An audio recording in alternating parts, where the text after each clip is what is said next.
ضيائها وعلى آله وبارك وسلم. We have gathered here today to commemorate the passing away of Sayyiduna Taj al-Sharia and Sayyiduna Sadr al-Sharia.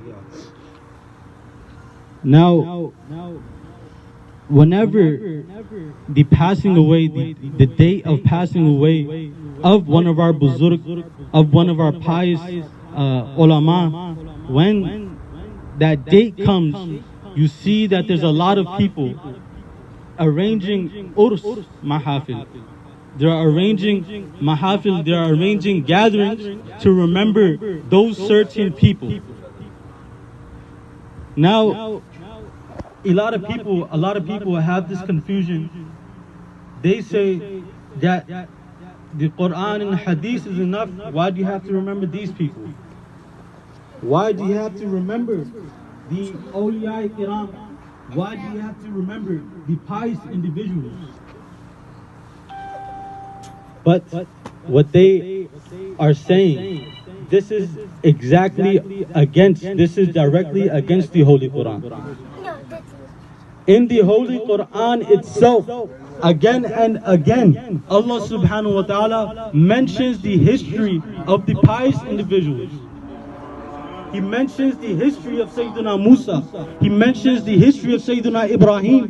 He mentions the history of all these pious individuals. And they ask us, why do we remember pious individuals? The Holy Quran itself is remembering pious individuals, and not just pious individuals, but also the Quran Sharif is also remembering evil individuals. You have an i'tiraz upon remembering pious individuals. The Quran Sharif mentions even evil individuals. If you look in front if you look in the Holy Quran, you see the dhikr, the mentioning of Iblis. You see the mentioning of the Namrud. You see the mentioning of Fir'aun.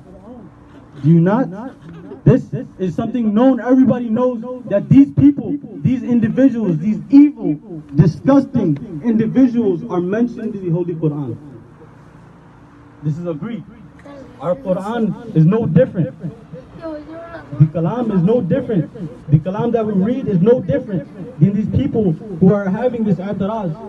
Allah subhanahu wa ta'ala is mentioning Namrud. He's mentioning Fir'aun. He's mentioning Iblis. Why? He's mentioning them so that the people who read the Quran, the people who read this book, they get the lesson of not being like these evil individuals. Allah subhanahu wa ta'ala is mentioning them with their azab. Allah subhanahu wa ta'ala is mentioning them with the punishment that they are getting. He's mentioning their evils. Why? So that we know not to follow these people. This is Allah subhanahu wa ta'ala mentioning these evil individuals. And the kalam of Allah subhanahu wa ta'ala is never for no reason. Every action, every fi'l of Allah subhanahu wa ta'ala has thousands and thousands and unlimited wisdoms. It has hikmat. It has many wisdoms. Now we see that Allah subhanahu wa ta'ala mentioning these evil individuals. These evil individuals, we see that the wisdom of this is so that we know who not to be like. Who not to be like. And the mentioning of pious individuals is obviously known too. We have the mentioning of Sayyidina Ibrahim, the mentioning of Sayyidina Musa, all these pious individuals.